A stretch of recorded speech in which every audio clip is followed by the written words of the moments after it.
What's going on, everyone? The Anthony Davis disrespect is just unbelievable.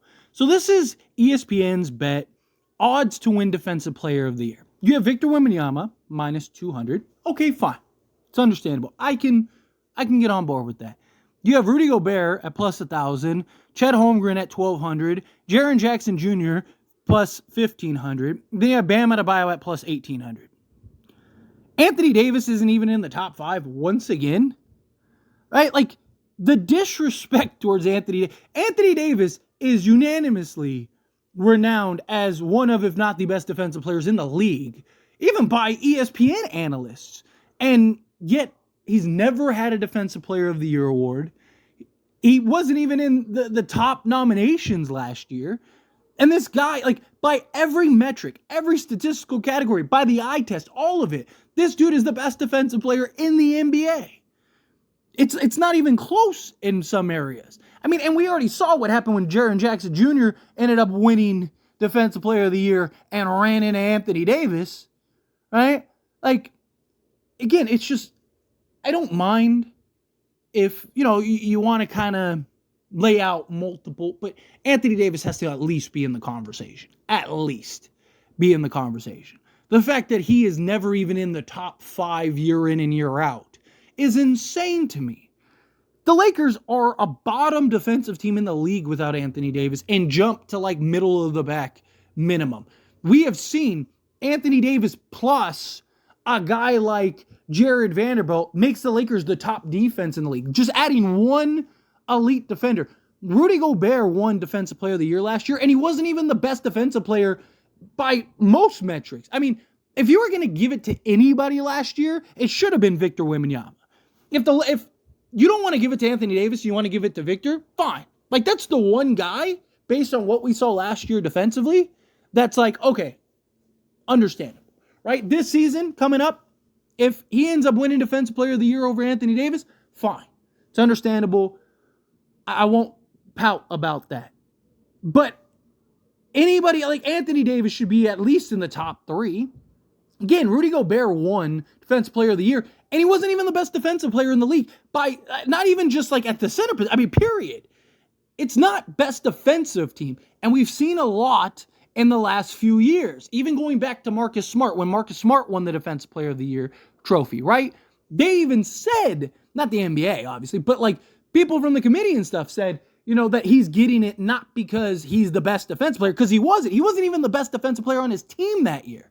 But it's because the team was so good defensively, and he was the anchor to that defense that he ended up winning it. Same thing last year with Rudy Gobert, you saw, right? Minnesota was the best defensive team in the league last year. They were still the best defensive team, even without Rudy Gobert. Like, at times, like, they were just that good defensively because you have guys like Jaden McDaniels and Naz Reid and, you have even Mike Conley and Anthony Edwards, right? They were just very good defensively as a team. But Rudy Gobert, as the best defense player in the league last year, he wasn't that. Is this a team accomplishment? Then you should name it Defensive Team of the Year, not Defensive Player of the Year. If it's based on who is the best defensive player, then it should go to the best defensive player. Last year, it was Victor Wembanyama. I don't care if Victor was a rookie. He should have won it. Again, I don't care how bad San Antonio was last year. It's not a team accomplishment. If you want to do a team award, fine, then do a team award, right? If you wanted to give Victor Wembanyama Defensive Player of the Year, and you wanted to give the Minnesota Timberwolves the Defensive Team of the Year, beautiful, beautiful. No complaints, no nothing. All right. Again, I still think Anthony Davis should have been in the top, at least, conversation. But Victor Wembanyama, by every metric, was the best defense player in the league last year. And he's probably going to be that again this year. But the fact that Anthony Davis is not, he's never even in the conversation is infuriating. Right? Like, and look, I hope he uses it as motivation. Right? I hope, Anthony Davis, I'm not really worried about him. He's just been a monster the last 2 years in particular. He's been healthy the last 2 years, which is good. Knock on wood. Hopefully that continues. But it's just another whiteboard material that you put up. Look at this disrespect. ESPN's been going in on the Lakers this year. Right? And again, I understand skepticism. I understand if you want to, point out issues. Again, there's questions about the Lakers. But can we also not pretend like the Lakers were this bottom-feeding, abysmal team last season? They won 47 games, the in-season tournament, and if it wasn't for that 10-13 stretch in which they lost 10 of those 13 games, the Lakers would have been a top 3 to 4 seed. They just won half of those games that they lost. They were a top 4 seed last year. They had stretches, literally, towards the back end of the year where they were the best team, top 5 team, on several occasions throughout. Lakers were leading the league. At one point they were leading the league in 3-point percentage, win rate. They beat more quality teams than any team in the league. They had the same playoff win rate as the Boston Celtics last year. Right? People are acting like the Lakers were just this abysmal bottom-feeding team. They weren't a bad team.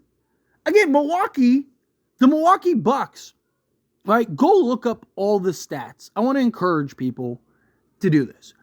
Go look up all of the advanced metrics and all of the stats on the Milwaukee Bucks last year, and then look it up on the Lakers, and tell me that the Lakers weren't better.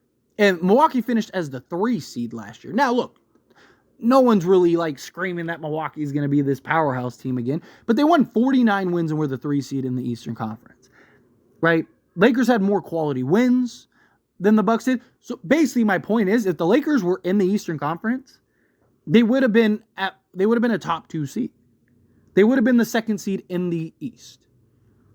It's just the West is so incredibly stacked, so incredibly tight.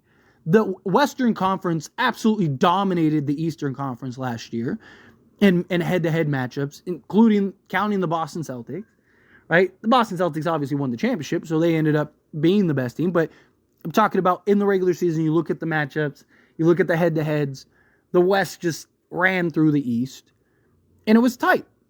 Lakers won 47 games. 47 games. Right? In the Western Conference. They didn't win 37, and that was with terrible coaching, non-health from pretty much, 90% of the roster. Lakers were, I think, 2nd in the league, off the top of my head. They might have even been 1st, but I think they were 2nd in the league in just in injuries, right?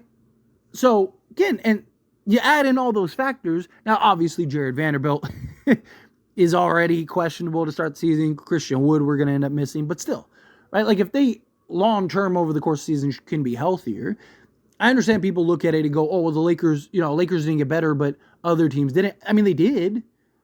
They got a better coach. Don't underestimate them. You can't say, oh, Darvin Ham was so bad at sabotage the Lakers, and then not go if JJ Redick is a good coach, it doesn't make the Lakers better.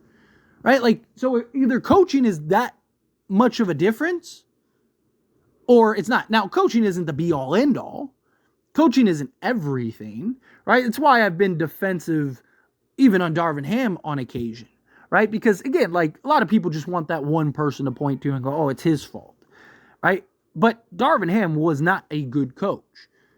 I understand people, say, oh, well, this, that, and the other, but it's still, you can't tell me he was a good coach. He wasn't. I mean, he time and time again got out-coached and didn't know what he was doing and just grasping at straws and just was awful. JJ Redick is even halfway better than what Darvin Ham was. The Lakers will be better. And so, Anthony Davis, if the Lakers can be a top 4 seed, let's say, because I do think that they can be in that 4 to 6 range, if they are a legit playoff team, right, is Anthony Davis going to be in the conversation again defensively? My guess is no. My guess is that they probably won't, which I think is crazy because, again, the Miami Heat had Bam Adebayo, and they won less games and were the 8th seed in the Eastern Conference. But Bam was in the top 3, and Anthony Davis wasn't, when the Lakers won more games. Right? So, again, my point is, what is the barometer here? How are we judging and basing Defensive Player of the Year? Because if it's on the best defensive player, then it's Anthony Davis. If it's the best team, then fine. But don't name it Defensive Player of the Year. Or add another award, right? You can do award best offensive team, best defensive team, right? Like, that's fine. There's nothing wrong with that, But you can't name an award the Defensive Player of the Year and then give it to the team that had the best defensive team. Give it to the player that was the anchor of the defense, right? Especially when they weren't the best defensive player. Right? Like, so it's just the disrespect is just crazy to me. But anyway, as always, this is a discussion, and I pass a question on you. Let me know your thoughts and opinions down in the comments below. What do you think? How do you feel? What are your thoughts? Do you agree with my points? Do you disagree with my points? Do you feel like being slighted? Do you think, hey, just how it goes? Again, however you feel, whatever your thoughts are, I'd love to hear it. So let me know down in the comments below. That being said, if you haven't liked this video, hit that like button. Helps me out. Helps me enjoy these types of videos, and I truly appreciate it. Not subscribe to the channel, hit that subscribe button. Turn on the bell notifications. Appreciate y'all. See you in the next one. Thank you.